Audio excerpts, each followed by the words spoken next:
On the 9th of July in 2013, a 24-year-old model named Ryan Singleton was driving his car through the Mojave Desert on his way back to LA after spending the day in Vegas, when his car suddenly broke down. A passing highway patrol officer noticed Ryan walking along the side of the road and offered to drive him to a nearby town to get further assistance. He then called one of his friends for help and agreed to meet them at the rest stop, but in a strange twist of fate, once the friend arrived to pick him up, Ryan had mysteriously disappeared. A missing person report was filed the very next day, but there would be no real updates in the case until 2 months later, when his decomposing remains were finally discovered in the middle of the desert. Initially, it was assumed that this was just a tragic accident. However, when the coroner's report came back a few days later, it was soon revealed that Ryan's body was missing at least 6 of its organs. Now, after 10 years of investigating, we are still awaiting a verdict from the police on what really happened that day. But the disturbing nature of this case has understandably led many to wonder, could Ryan Singleton have been another potential victim of organ harvesting? Ryan Terrell Singleton was born on the 22nd of January in 1989 to his loving mother, Iris Flowers.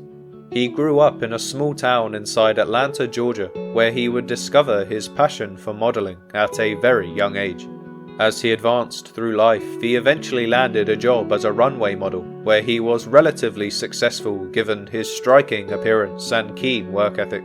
But as his career progressed, Ryan started assembling a group which he affectionately nicknamed the Black Entourage, which consisted of himself alongside a few of his African American friends. However, before he could make this dream a reality, he decided to secretly marry a man named Keith Brewster in 2012, who was a 40-year-old fashion stylist from New York. This decision came as quite a shock to his mother, who was skeptical of the marriage at first, given the large age gap. However, she soon came around to it once she saw how happy they were together.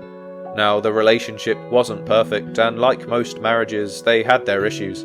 But given that both Ryan and Keith had incredibly busy schedules which required them to travel around the country for their work, they would find themselves apart for a lot of the relationship.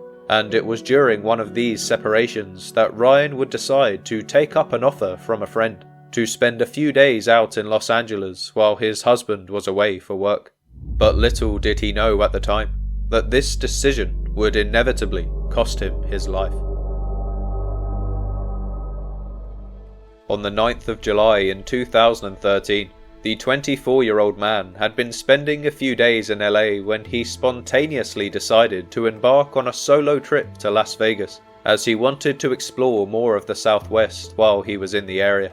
He rented a car and set off on his trip at some point in the early hours of the day, and successfully arrived at the famous city around 4 hours later.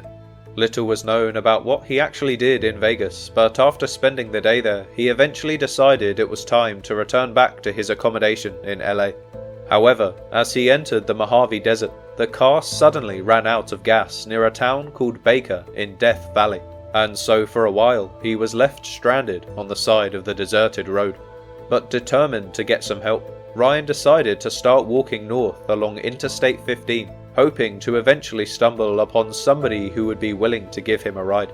And then all of a sudden, what would seem to be a massive stroke of luck at the time, a highway patrol officer stopped to ask if he needed any help. Well, Ryan explained that he had run out of gas several miles south and had been walking for a while, but he was unable to confirm just how far away his car was actually parked. The officer then kindly offered to drive him back to the car, so he could top up his tank with enough fuel to get him to the nearest town. So the two of them set off south on Interstate 15 to locate the vehicle. However, after driving for a while, Ryan started to become confused as to which direction he had been walking from, as he was sure they should have stumbled upon the car by now. And so after failing to locate the vehicle after driving for miles, the highway patrol officer eventually turned around and started driving back, assuming that Ryan had simply misdirected him. The pair then continued driving north on Interstate 15 until they eventually passed the point where Ryan was initially picked up, and eventually arrived at the town of Baker, which led Ryan and the officer to become extremely confused as to where the car actually was. The assumption at the time was that a passerby had spotted the broken down vehicle on the side of the road and either towed it away or stole it, assuming they had a spare jerrycan lying around. So rather than driving back up the interstate, the patrol officer instead left Ryan at a rest stop in Baker, as the young man had assured them that he knew a friend who lived a few hours away and would be willing to help.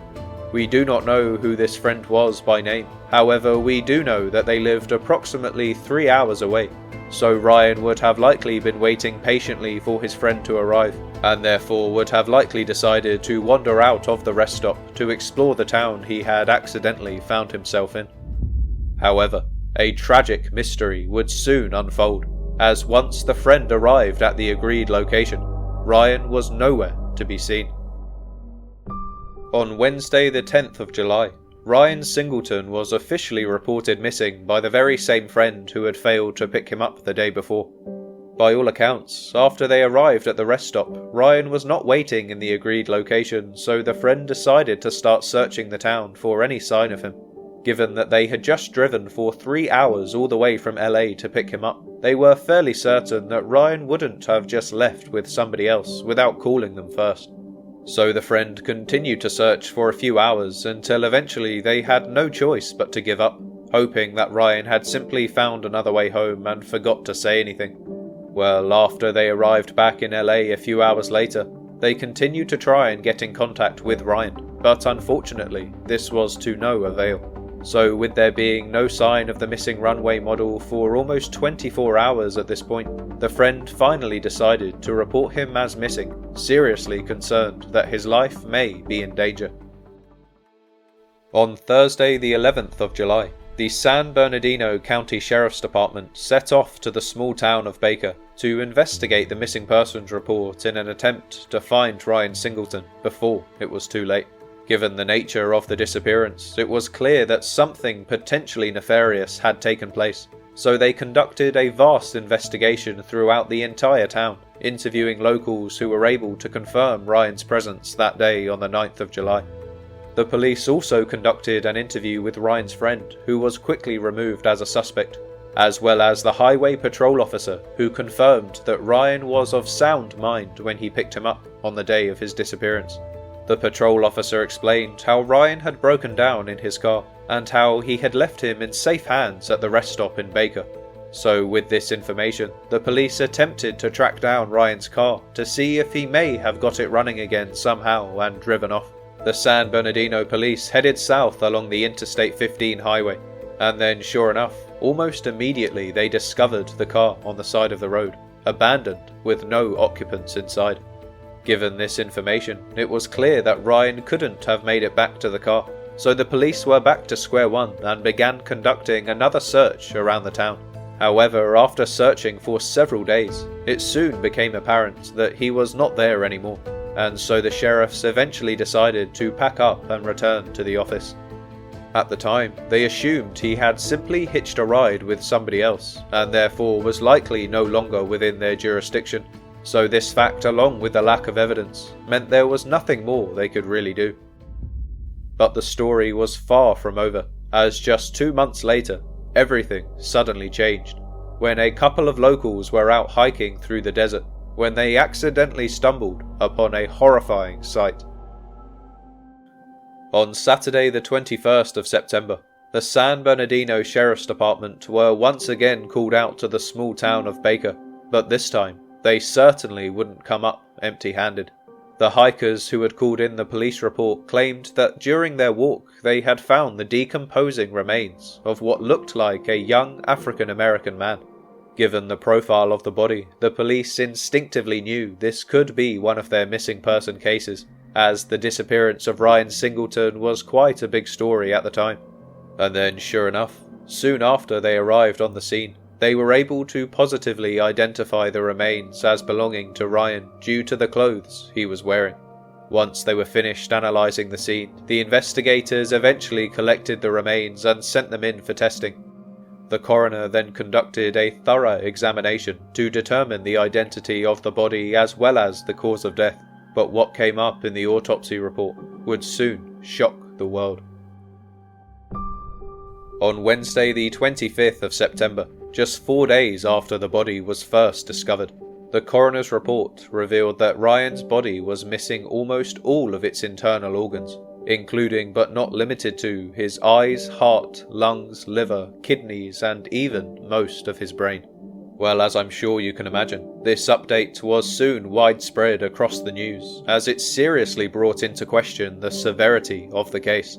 Questions started to circulate about what may have happened to Ryan, and the public were desperate to find out if there was a serial killer on the loose in California. But despite the huge amount of public attention which now surrounded this story, the San Bernardino police were still unable to say for certain how Ryan Singleton died, and so to this day, the case remains unsolved.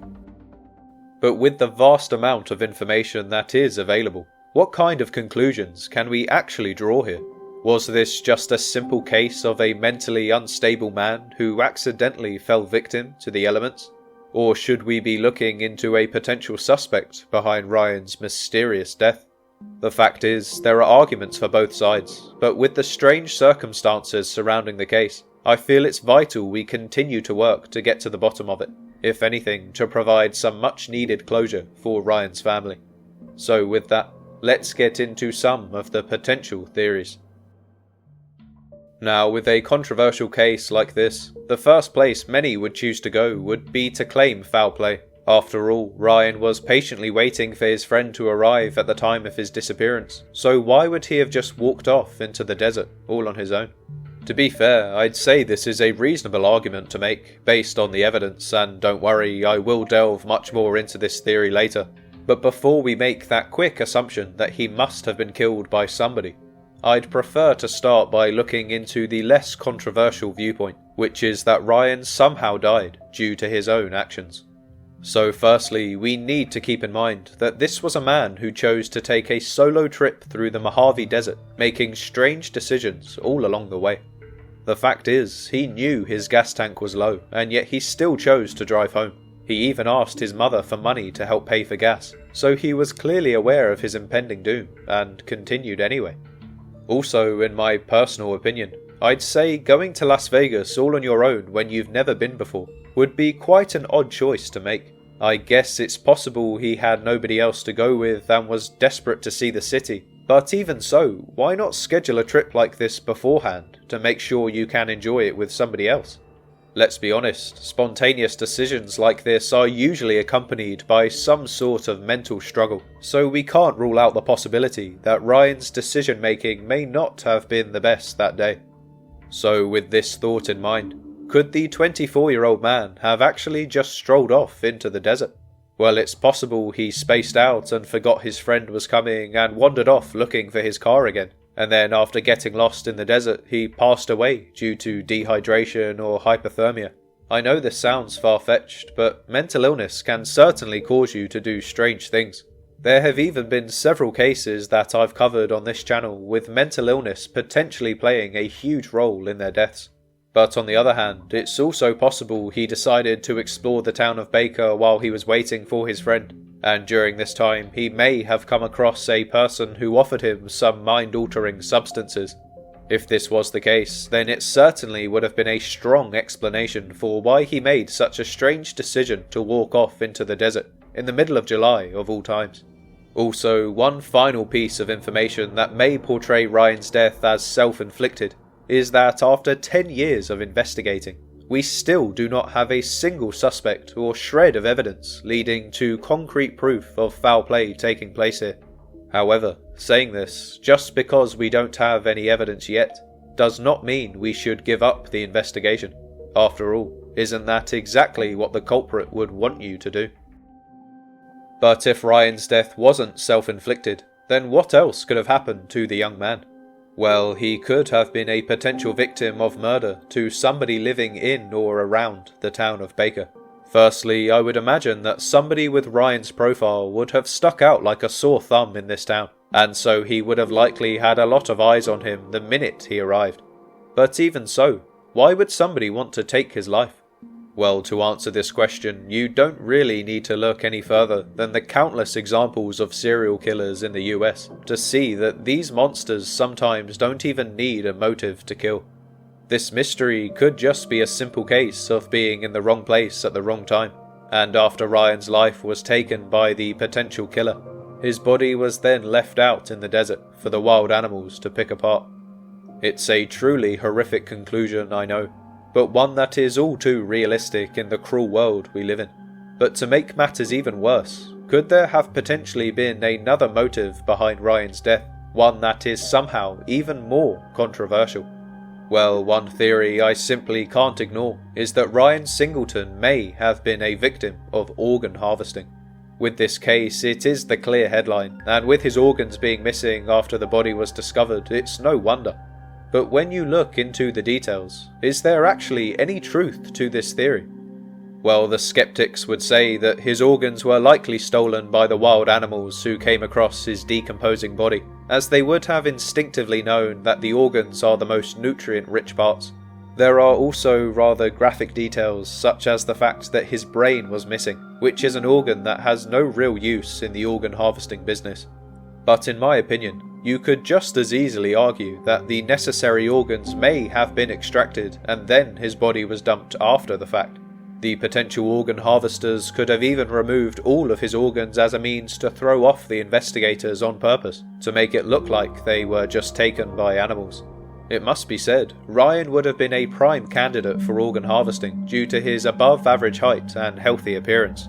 This, coupled with the fact that his rental car would have marked him as an out-of-towner, somebody who was in the area could have capitalized on this golden opportunity. Now, of course, this is also a very far-fetched theory with no real weight to it, but you can't deny the fact that it is strange only his organs were taken, whereas his bones were mostly left intact. After all, he was missing for over 2 months before being found, so surely that's more than enough time for wildlife to remove more than just his organs. Again, I know it's seriously disturbing to be even discussing this, so I apologise for the graphic nature of the content. But to get to the bottom of this case, I feel we have to be vigilant, which means looking at all the details no matter how unsettling they are, so we can find out what really happened to Ryan Singleton and bring closure to his family once and for all. But just before I end the video, I wanted to quickly mention the parallels that seem to exist between Ryan's case and a missing person named Daniel Robinson. Now, although these cases did occur around 8 years apart, both victims were 24 years old at the time of their disappearance. Both men were of African American descent, and they even both went missing whilst travelling through a southwestern desert during the summertime. Now, I'm not saying that they therefore must be victims of the same suspect, but the comparisons certainly paint a picture that leads you to question if there could potentially be a shared motive behind these eerily similar cases. Anyway, before I get too carried away, I think for now I've probably delved deep enough into the controversy for one day. But if you would like me to make another video discussing these theories in more detail, as well as some of the others I haven't mentioned yet, please let me know by liking the video and leaving a comment down below. Also, if you weren't already familiar with the Daniel Robinson case, make sure to check out the video on screen now, where I go into a lot more detail about what really happened to this missing young man.